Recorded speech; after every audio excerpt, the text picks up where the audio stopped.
Hello and welcome to the news at 1. My name is Ayala Balogun. President Muhammadu Buhari is in the United Arab Emirates ahead of the Dubai 2022 Expo. The president is expected to utilize the global stage to market Nigeria's economic potentials and woo prospective investors to the country. State House correspondent Damu Sambo reports. President Muhammadu Buhari arrived Al Maktoum International Airport, Dubai at 1:30 Thursday morning local time. On hand to receive him was a high-powered UAE government delegation, Nigeria's ambassador to the United Arab Emirates, several ministers and other senior government officials. Dubai Expo 2020, to be attended by the president, has as its theme, Connecting Minds, Creating the Future. It provides a platform for Nigeria to join over 190 countries to forge true and meaningful partnerships towards building a better future for everyone. In recent times, our president has been interested in investment opportunities from Riyadh to Paris to Durban and now to Dubai. So it's all about different possibilities for Nigeria in terms of investment. Dubai has been and is still a destination of choice for Nigerians. And so when there's something like an expo, you find the business community getting very interested in that. And that is why our president is here and is leading a high-power delegation from the country. And you'll find people from the private sector also keen into this event. What are the expectations? The expectations is that, well, there will be government-to-government deals, business-to-business deals, government-to-business deals, all kinds. Aside touring the Nigerian pavilion to mark Nigeria's National Day at the Expo, President Muhammadu Buhari will also receive in audience prospective investors, hold talks with the Crown Prince of Abu Dhabi and Deputy Supreme Commander of the Armed Forces of the UAE, Sheikh Mohammed bin Zayed Al Nahyan, as well as the Vice President and Prime Minister of the UAE and ruler of Dubai Emirate, Sheikh Mohammed bin Rashid Al Maktoum. You know the passions of our president. He will definitely talk about security, how they can help Nigeria. He will talk about the economy, investment opportunities, and then he will talk about anti-corruption, because you know that this is also a haven for some unscrupulous Nigerians who filtered something from the treasury and have come to hide it this way. So I'm sure the president will also talk about anti-corruption here. The president is also expected to serve as special guest of honor at a special trade and investment forum themed Unveiling Investment Opportunities in Nigeria. From Dubai, United Arab Emirates, Adamu Sambu, NTA News. The Industrial Training Fund, ITF, says Nigeria needs to come up with more innovative ideas for Nigerian business environment to adjust to the new normal caused by the outbreak of COVID-19 pandemic as panacea to improving the nation's economy. This was the fallout of the 2021 one-day interactive forum by the Industrial Training Fund, Abeokuta and Ogun State. Lekon Bode reports. The one-day interactive forum with the theme Winning in Adversity, Consideration for the New Normal, according to the Industrial Training Fund, ITF, is to generate ideas on new plans that can prepare the business environment for growth through innovation. Stakeholders in their contributions stress the need for policy change and reorientation in embracing new innovation to survive the adverse effects of COVID-19 pandemic. We must always strive towards winning in adversity with consideration for the new normal by exploring/taking advantage offered by current realities which are brought to front burner the use of technology in overcoming difficult situations or conditions. Many people don't believe, they don't have the positive mentality that online business can be this booming. So they were skeptical, they were procrastinating. Before you know it, they started dropping staffs. Today we have millions of those who have lost their jobs because of COVID-19. The area manager and deputy director ITF Abeokuta office, Fumekoka, says ITF has exposed young graduates to various vocational and technical skills trainings with a view to changing the narrative and build capacity, especially among youths. We don't have a choice than to learn technical skills, that is vocational skills. We need to learn skills that will make us self-employed, not to be dependent on organizations or companies, but for us to also be employers of labor ourselves. Some corporate organizations were recognized with 2020 ITF Capacity Building Awards at the forum in Abeokuta. Lekon Agbonde, NTA News. And still on ITF, a leading cement producer in sub-Saharan Africa, Dangote Cement, has bagged 2020 Industrial Training Fund Capacity Building Award for its excellent contribution to human resource development, especially during the outbreak of COVID-19 pandemic in Ogun State. Lekon Agbonde reports that the company received the award at the ITF 2021 one-day interactive forum for clients and stakeholders.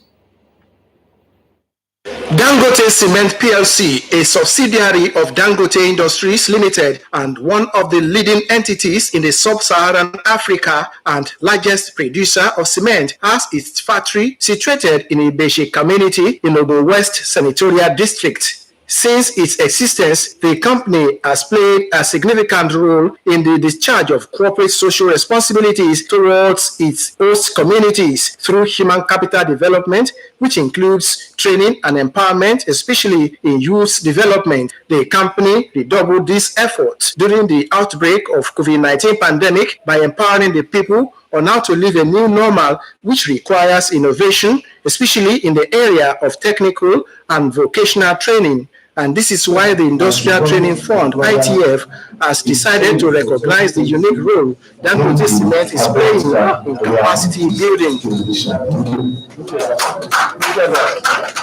So for me, they deserve that award. Many organizations were shying away because of the pandemic, and we cannot say because there's a pandemic, then everything will be on halt. No. So for them, that was a show of leadership. That was a show of winning, that even in the midst of the pandemic, they can still win. And they just deserve the award. According to Dangote Cement PLC, the award will further spur the company to do more. The company is continuously in partnership with even community people to ensure that they have vocational skills and develop the young people of the nation. The company promises to do more while exercising its corporate social responsibilities. In Abeokuta, Lekon Agbonde, NTA News. In the health sector, Nigeria has warned that vaccines inequality will jeopardize efforts of developing countries in containing the COVID-19 pandemic and make such countries a fertile ground for the continued spread of the virus. Information and Culture Minister Lai Mohammed gave the warning at the ongoing UNWTO General Assembly in Madrid, Spain. Anthony Fersen was there. With all member nations of the global body gathered for the 24th session, discussions centered on the pandemic and how it has impacted lives in a profound way, describing it as a turning point. As an assembly of tourism ministers around the world, African ministers made the point about the continent being sidelined by bigger and richer nations who are showing less interest in the plight of the continent.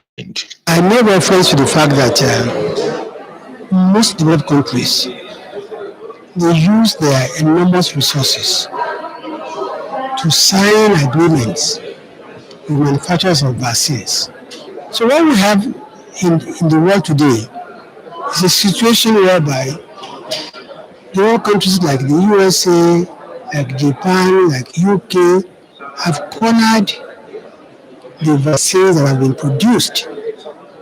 Even though Nigeria, in its efforts to restart tourism, the Nigerian government, Lai Mohammed, maintained is committed to the promotion of sustainable tourism by leveraging on its diverse cultural heritage to assist in promoting domestic and international tourism, given the steady growth in Nigeria's cultural tourism driven by the creative industry. Stigmatizing African nations must be stopped and the continent carried along. There's need.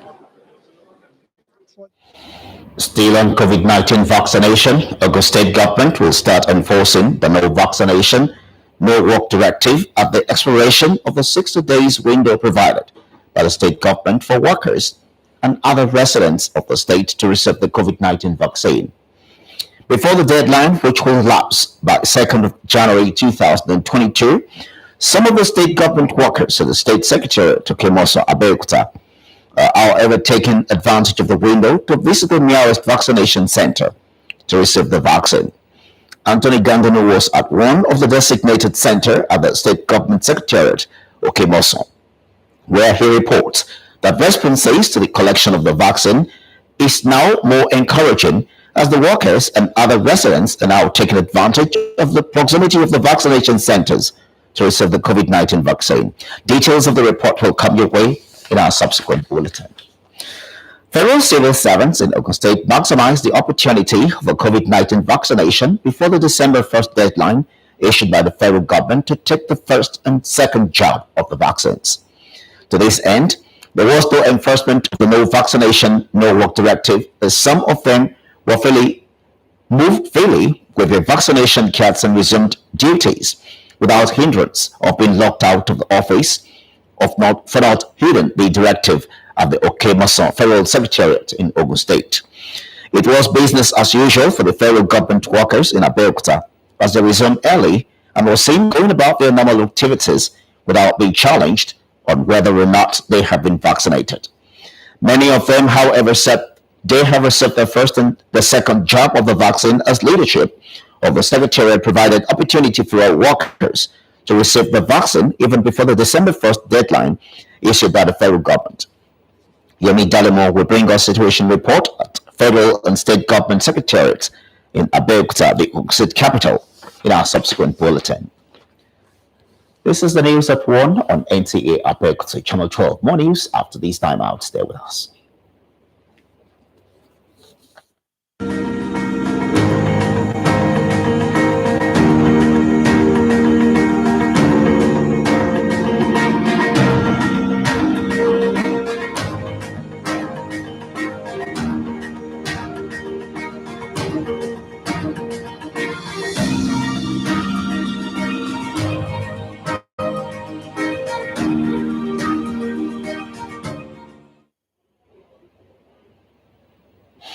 Welcome back.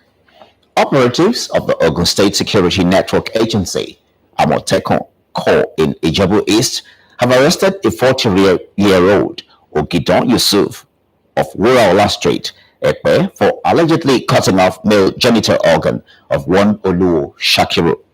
In a statement by the Corps Commander David Akinremi indicated that the incident occurred during fight over the inability of the victim to recover his 3 cotton saw given to the suspect to operate, which he claimed was impounded by a forest guard some weeks ago. In the process, according to the statement, the suspect allegedly gripped the victim's genital organ and almost yanked it off only to escape from the scene at Ogeri Junction before he was arrested by Amotekun Corps in Ijebu East. The victim was immediately rushed to Olabisi Onabanjo Teaching Hospital, Shagamu, where he is receiving treatment, while the suspect has been handed over to the police for prosecution. OPEC Secretary General Mohammed Sanusi Barkindo says the global economic growth forecast for both 2021 and 2022 stand at 5.6% and 4.2% respectively. Though a multitude of challenges to the economic recovery remain, the world economy continues improving at desperate speed among many regions. The emergence of the Omicron variant and the reintroduction of lockdowns in many regions of the world constitute the main public health-related uncertainties. He said world oil demand growth in 2021 will stand at 5.7 MB. This reflects slower than anticipated demand from China and India in the third quarter of 2021-2022. Global oil demand is now estimated to reach 96.4 megabyte in 2021. World total demand in 2022 is estimated to reach 100.6 million barrels per day, around 0.56 million barrels per day above 2019 levels. Non-OPEC liquid supply is expected to grow by 0.7 million barrels per day in 2021 to average 63.6 million barrels per day. The main growth drivers of 2021 are Canada, Russia, China, Norway, Brazil, and Guyana. The forecast for non-OPEC liquid supply growth in 2022 is 3.0 million barrels per day to average 66.7 million barrels per day. Russia and the US contribute increments of 1.0 million barrels per day and 0.9 million barrels per day, respectively. He reiterates the need to consider the market implications of last week's announcement of the possible coordination release of 17 million barrels of oil from the strategic reserves of several consuming countries. The implications of such uncertainties for excess supply in first to second quarter of 2022 should be carefully monitored. The possible reintroduction of lockdowns, vaccine uptake rates, the vaccine resistance of the Omicron variant, and supply chain bottlenecks are some of the uncertainties clouding the picture. In the world of entertainment, Nollywood actress Tonto Deki says she would never regret expressing how she felt towards any partner, even if she did not get it back. For these and other stories from entertainment scene, let's join Rhoda Bonifadi. Grammy Award-winning Nigerian singer Burna Boy has got Nigerian giving hilarious comments on social media. This was when he shared a video of the various food he's been eating as he is currently out of Nigeria. The singer said he would give 4.6 million to have a delicious plate of boli from Port Harcourt in London, adding that he might marry the person who brings it to him in London. Nigerian music star Davido has revealed that he did not know he was from a wealthy home until he turned 13. The music star made this known during a chat with popular Black American podcast Earn Your Leisure. And lastly, Nigerian Afrobeat singer Seun Kuti has distanced himself from the proposed work of peace by the Lagos State Governor Babajide Sanwo-Olu. Sanwo-Olu had sued for peace and harmony with several well-meaning Nigerians, including the star. And that's all on entertainment news. Rhoda Bonifadi. Muslims have been advised to always prepare for eternity by upholding the tenets of Islam and living a life worthy of emulation while alive. The Chief Imam Topo Central Mosque, Imam Taiwo Showami, gave the advice at the 8th day prayer in honor of late Alhaji Razak Olatunboso at his residence in Abeokuta. Lukman Adefesus report is presented.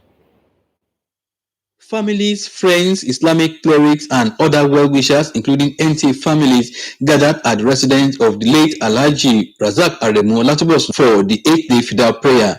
In a sermon, Imam Taiwo Showami of Topo Central Mosque, Abeokuta, enjoined the gathering to fear Almighty Allah and use their resources and talent to affect life positively, while also describing the late Alhaji Olatunboso as a devoted Muslim and a man of honor. Some of his former colleagues at NTA described him as a hardworking, dedicated, and a go-getter. Very diligent in his profession, very dedicated, jovial, but very efficient when it comes to his work. I joined NTA as an attaché, so he was one of those who taught me how to handle camera then, even though I didn't belong to his department. So he's a very good person. That concludes the news at 1. Join us again at 7 for more news. I'm Anyala Balogo. Good afternoon.